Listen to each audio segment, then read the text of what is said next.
यमुनानगर में सीता अपने बेटे कुशल के साथ रहती थी।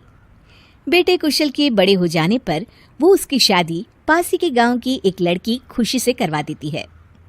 बहू, तू जैसी खूबसूरत बहू तो इस पूरी सोसाइटी में किसी की नहीं। बस अब तू इस घर की सारी जिम्मेदारी उठा ले तो मेरी चिंता खत्म।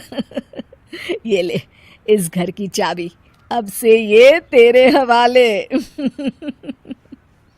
माँ जी, आप चिंता मत कीजिए, मैं इस घर का पूरा ध्यान रखूंगी। देखिएगा, आपको शिकायत करने का भी कोई मौका नहीं मिलेगा। मैं आपके लिए गाजर का हलवा बनाकर लाती हूँ। शादी के कुछ ही दिन बाद खुशी के तेवर बदलने लगते हैं। माँ जी, मैं आपसे कह देती हूँ, मैं इस घर की बहू हूँ, कोई नौकरानी नहीं जो हर समय आपकी बात मानूं। बहू, मैं तो बस ये कह रही थी कि तू हर समय फोन पर ये किससे बात करती रहती है। हर समय तेरा फोन बिजी आता है। ये बात कुशल को पसंद नहीं बेटा।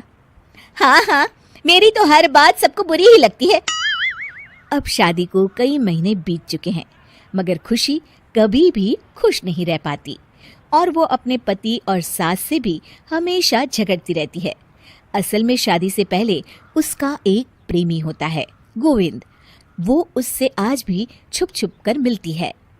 गोविंद, मैं अपने पति और सास के साथ खुश नहीं हूँ, चलो ना हम भाग जाते हैं।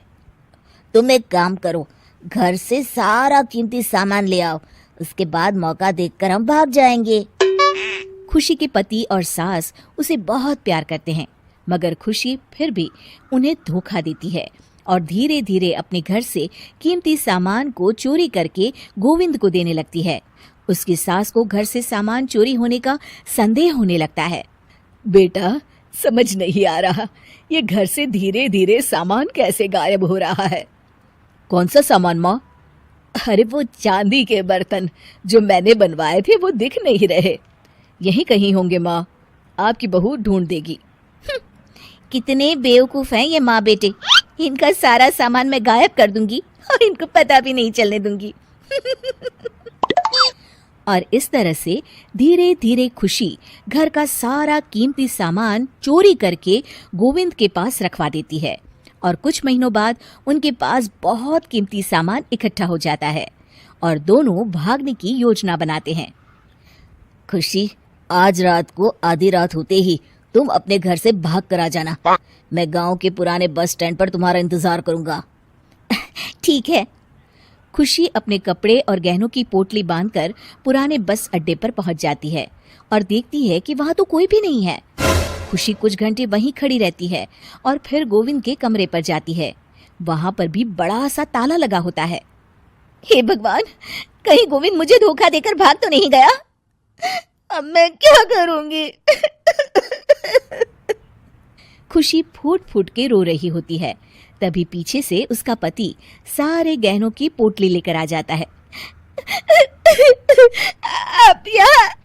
हाँ, मैंने गोविंद को गांव छोड़ने से पहले पकड़ लिया था और ये सारे गहने भी उससे ले लिए। आपको सब पता था कि मैं आपको और माँ जी को धोखा दे रही थी। हाँ, मगर मुझे ये भी पता था कि गोविंद अच्छा इंसान नहीं है। अगर मैं तुमको समझाता तो तुम कभी नहीं समझ पाती, इसलिए मैं चाहता था कि तुम्हारी आंखें खुद खुले।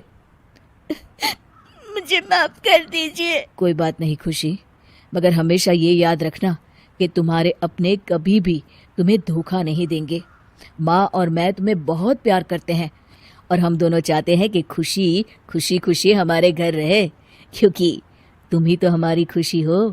हाँ, मैं आज के बाद आपको और माँ जी को कभी निराश नहीं करूंगी।